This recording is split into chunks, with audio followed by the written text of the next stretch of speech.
This channel supports Extra Life in its efforts to raise money for the Children's Miracle Network. For more information about how to donate and join in their efforts, go to the link displayed here. Extra Life. Play games, heal kids.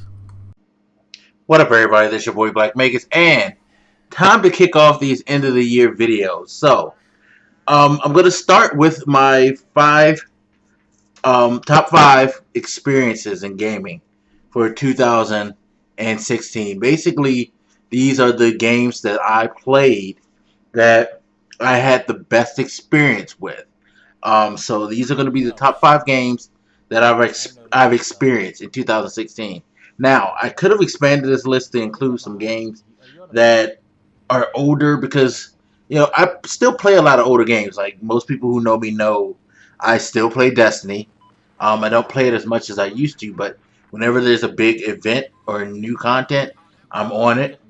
Still play Battlefield 4. Like that game. Still love Star Wars Battlefront, even though, you know, people continue to bash it. I think that game is actually great.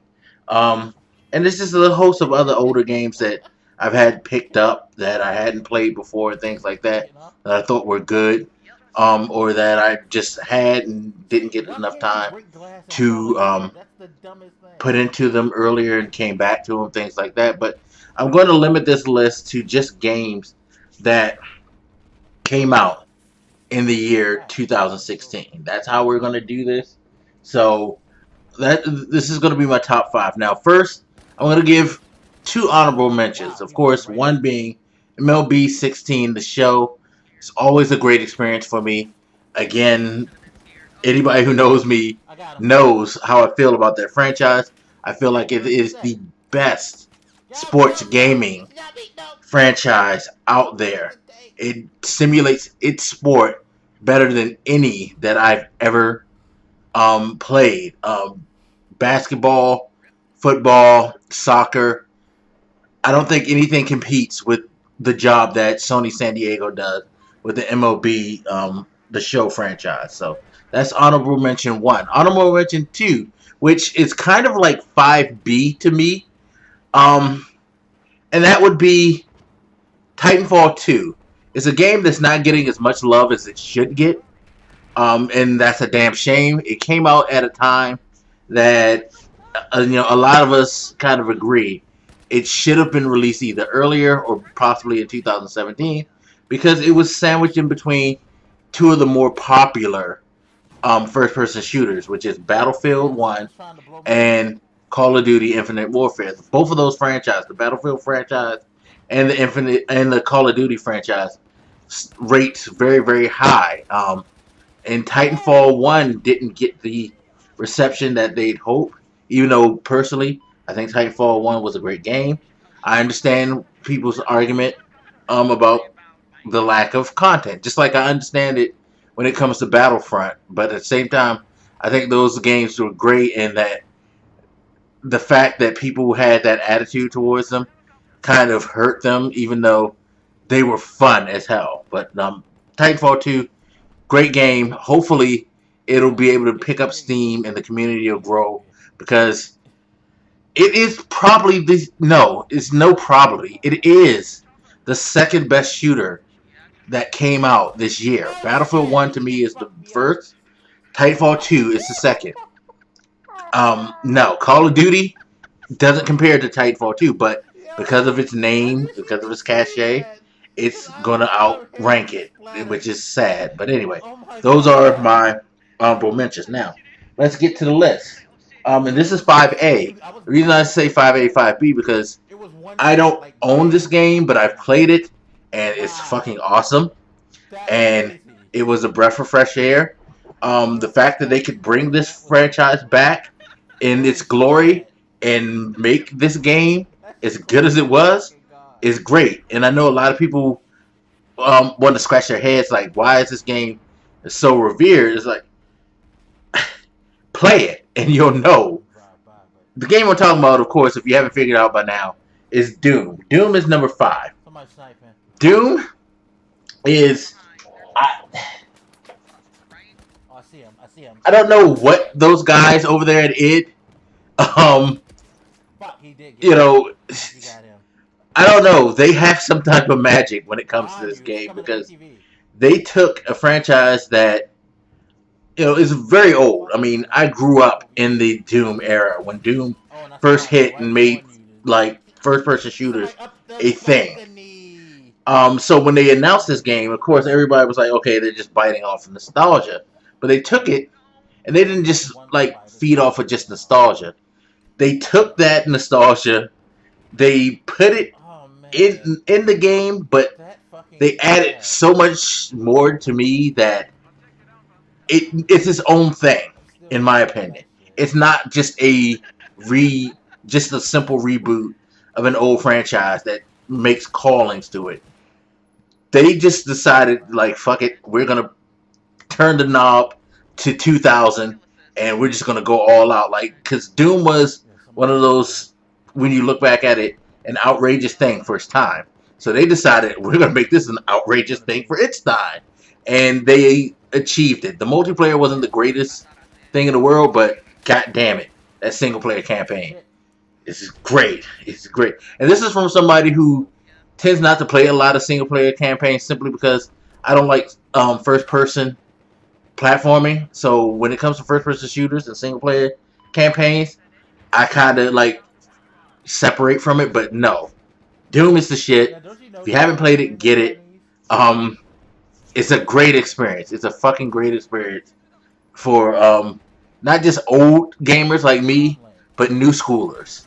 I think new schoolers will truly enjoy the single player campaign for that first person shooter. Alright, so number 4. And it's funny that this is 4 because I think it's the best first person shooter. Mind you, there's going to be a game that's going to be higher than it that a lot of people consider a first person shooter. And I'll get to that later. But as far as, I guess you could say, traditional first person shooter, Battlefield 4 is my number 4 game, and this is the best first person shooter, traditional first person shooter that came out this year. The game is amazing. It's addictive. I love the setting. Again, DICE has a very good sense of how to develop a game, take it in its time period, and try to make its arsenal and its environment and just the whole feel of it fit into its time frame. I mean, they were able to take Battlefield 2142 and make it feel like modern / futuristic and make it a great game. So if they could go ahead in time and do that, who wouldn't think they can go, back in time and do that? And they hit the mark with Battlefield 1 to me. The weapons are janky the way they're supposed to be. I know a lot of people want to complain about how, some of the weapons, they just feel like just bad. But you have to remember, World War I was the start of modern warfare. The way that we fight warfare today, its birthplace, like at least the big jump from what we used to know with guns to what we know now wouldn't have been around if the Germans and other scientists from other countries didn't take chances in World War I. And that's what you see with these weapons. You see like the beginnings of what an RPG is. You see the beginning of what an AK-47 would be, or other submachine guns, or other automatic rifles and things like that. This is the start of people wanting to push forward to what we see now in the more modern stuff. So they did a good job of capturing the field. I mean, the atmosphere, the brutality of the melees, because that war was brutal. It wasn't a pretty war. Mustard gas and all that. They did a great job of capturing that field. And DICE, once again, should be commended. And again, going back to Star Wars Battlefront, I can't wait for Battlefront 2, because I feel like they're going to just do an evolution of that and make it even better. So definitely can't wait for that in 2017. But hey, let's hold on that, because we are going to have a most anticipated for 2017. So we'll find out if that'll be on the list or not. Okay, number 3, and this is the shooter I mentioned before that. Um, while a lot of people may consider this the best first-person shooter, I kind of don't pigeonhole it in first-person shooter category because I feel like it's so much more than just the shooter, and that's Overwatch. Now, you might be surprised too that this is number 3 to me, but I've never been a huge multiplayer person until this generation. Um, I still prefer single player stuff, so that should give you a hint as to what I'm gonna go to. As far as 1 and 2 is maybe, but still Overwatch. I know a lot of people want to like bash it because it's multiplayer only. So what? Let's be honest, people. A lot of people these days play only multiplayer, even in a game that has single player. Again, Call of Duty, Battlefield. I would love to know the percentage of players that played the single player campaign, because I don't think it's that high, and I don't think people care as much as they do. I could go on a separate rant about Battlefront, about how they blast that for not having it, or the first Titanfall for not having it. But truth be told, when it comes to first-person shooters, the online gameplay, competitive gameplay is usually where it's at. Anyway, so Overwatch. Overwatch came out and just wowed people. I mean, it made a huge impression. The thing is about Overwatch is it's a much deeper game than people give it credit for. Those people who probably complain don't necessarily realize just how deep of a game it is. You really have to be thoughtful on how you play each character. Each character has their own position, they have their role, and if you don't utilize that position or role right, you could be a detriment to your team, and a detriment to yourself too, because you'll get fucking wasted. Uh, Unique characters, they all have their own style, their own advantages, their own disadvantages. There's counters to each of them because you can pick a character. Like, I know one of the things that we who play Overwatch a lot complain about is Bastion. Bastion is a son of a bitch, but Bastion can be countered. It's not like he's an impossible character to get over. Or like Widowmaker with her stuff, you can get past her. Reinhardt, yeah, that shield is a bitch, and it helps the other team well, but you can circumvent him. You can circumvent everybody if you know what you're doing and you know how to play, and you play smart. And maybe that's why there's blowback on it, because it requires a different way of thinking. It's not like most strategic first-person shooters where it's mostly about flanking and covering corners and things like that. No, you really have to know your character and know their advantages. So Overwatch is an amazing game. Blizzard, hell of a developer, made a hell of a game, and they keep infusing free stuff in it, which makes it even better. So they support their community with different free content to keep building and keep the community going. Great game, definitely deserving of 3 and maybe even higher. But a game that I think deserved higher, and this is only because of its setting and its storytelling, and that's Mafia 3. Now, I know a lot of people want to like bash it for its gameplay mechanics, and I can understand that. Yeah, you do quote unquote repeat things. The way that you do combat can be very repetitive. I make the argument, though, that most games are repetitive like that.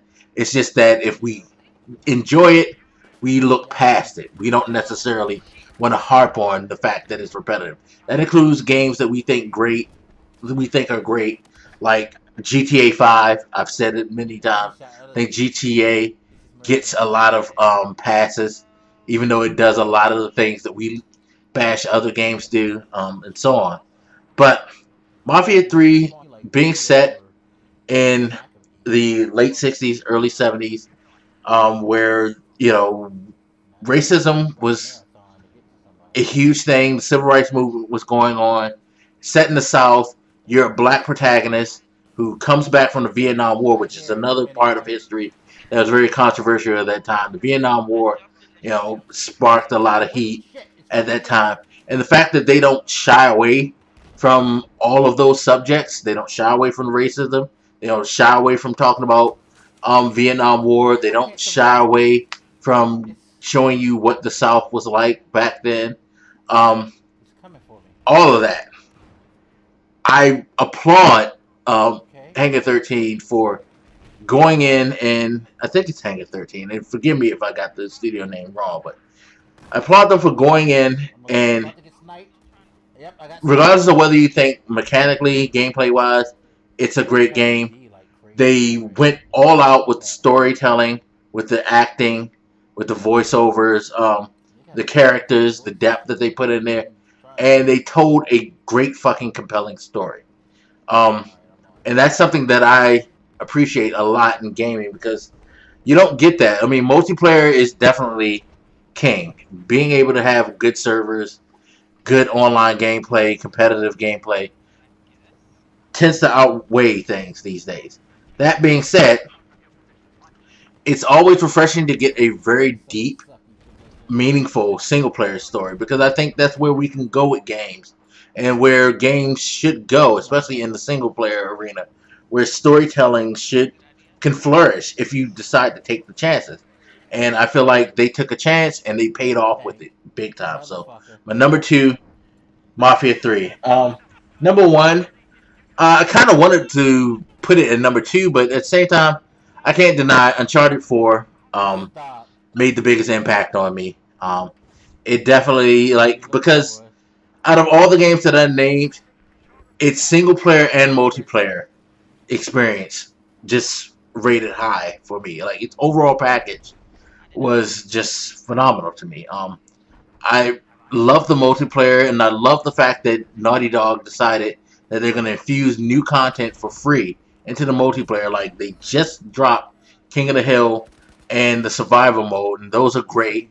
On top of having already dropped great modes like Bounty Hunt and the traditional team deathmatch and plunder, things like that. So in that aspect, the game's great. And then of course the story, great story, great way to end Nathan Drake's saga.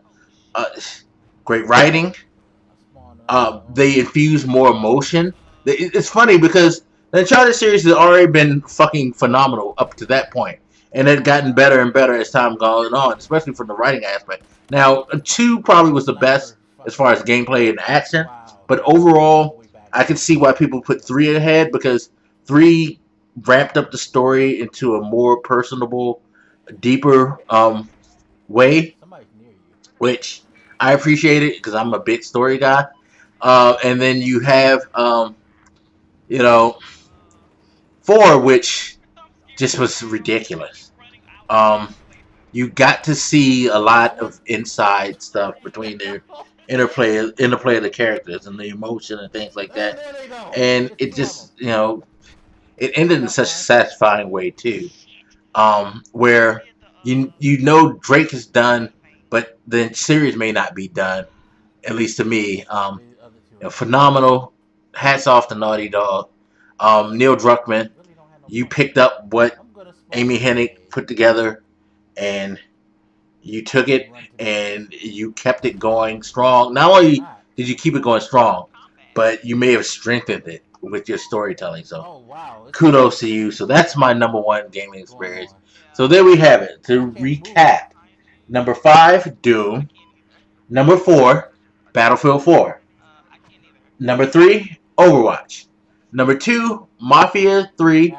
And number 1, Uncharted 4, A Thief's End. So those are my 5 best game/best gaming experiences, however you want to call it. Please feel free to leave in the comment section your best 5. And as always, hit me up. Let me know what you think. And I'll holler at you later. This your boy Black Makers, and I'm out, y'all. Deuces.